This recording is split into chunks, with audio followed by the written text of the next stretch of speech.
नमस्कार बंधुगण, welcome back to my YouTube channel BNT education.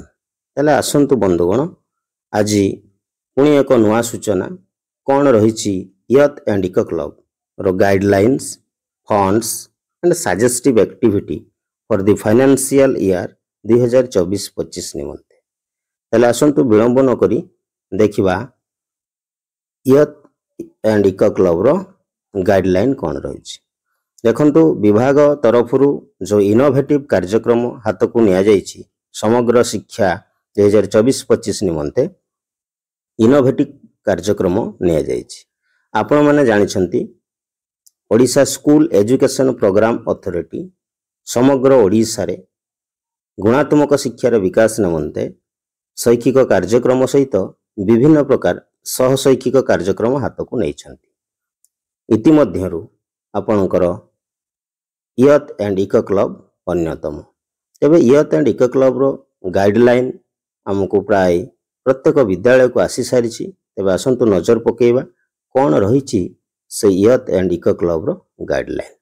तले जदि आमे देखिबा यथ एंड इको क्लब रो guideline according to NEP 2020 invention integration of environmental awareness and sustainable into school education आपणकर समग्र ओडिशा रे गुणात्मक शिक्षार विकास निमंते 2024-25 शिक्षा वर्ष रे आपणकर प्रत्येक विद्यालय को विभिन्न फंड्स प्रदान करा जायछि। जोथिरे स्पष्ट भाव में उल्लेख करा जायछि। देखंतु आपणकर 5,000 रुपीस पर school for the primary and 15,000 for the upper primary and 25,000 for the secondary school।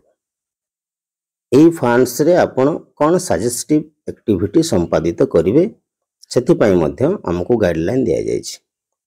Suggestive activities for youth and eco club आपण माने देखि परछंती बजेट गुटे कर दिया हैछि। आपणकर जोथिरे आपणकर ए 500 फॉर द प्राइमरी पई दिया हैछि। आपणकर यथ एंड इको क्लब मेंबर मानक पई पर मेंबर 50 रुपीस, जहा कि एलिमेंटरी क्षेत्र रे सेटा 800 टंका एवं सेकेंडरी रे 1000 टंका दिया हैछि। Next display board of member of youth and eco club in school wall पई प्राइमरी सेक्शन रे आपणकर 500 टंका, अपर प्राइमरी 1000 टंका एवं सेकेंडरी रे आपणकर 1000 टंका दिया हैछि। ठीक से बळी सेमिनार पई आपणकर अपर प्राइमरी अछि 1000, सेकेंडरी 1000, किंतु आपणकर एठी नाही आपणकर क्रॉस करा हैछि प्राइमरी सेक्शन रे।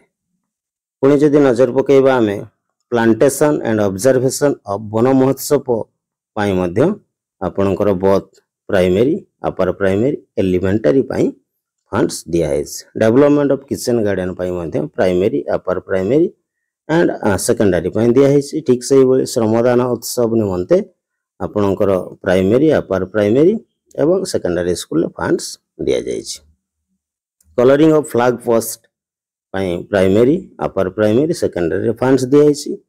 पुनश्च आपणकर maintenance of school campus playground cleaning and स्वच्छ भारत अभियान, जहा कि आपणकर सेप्टेम्बर 1 रु 15 मध्य रे स्वच्छ पोखड़ा कार्यक्रम चलिवो। Hand wash corner maintenance of आपणकर स्वच्छता उपरे मध्य फंड्स दिया जायछि। एही भली भाबरे जदि आमे लक्ष्य करिबा चलित शिक्षा वर्ष 2024-25 निमंते आपणकर प्राइमरी पई 5,000 टंका, अपर प्राइमरी पई 15,000 एवं सेकेंडरी पई आपणकर 25,000 टंका फंड्स दिया हैछि। आपणकर जो यथ एंड इको क्लब रो सजेस्टिव पेडागोजी गुडा को एक्टिविटी हाथ को नवा पाई। तेणु ये थिला आपणकर एक नुआ अपडेट, जहा कि आपण माने स्कूल रे यथ एंड इको क्लब फॉर्मेशन करी तार मध्य सजेस्टिव एक्टिविटी संपादित करि परिबे। प्रत्येक विद्यालय रे आपणकर 2019 मसिया रु गाइडलाइन अनुसार यथ एंड इको क्लब अछि। दीर्घ समय धरी मो चैनल सहित जड़ित थिबारु आपण मानको बहुत बहुत धन्यवाद। नमस्कार, जय जगन्नाथ। पुणी देखा अन्य एक वीडियो रे, सेतेबेले पर्यंत विदाय। ଜୟ ଜଗନ୍ନାଥ।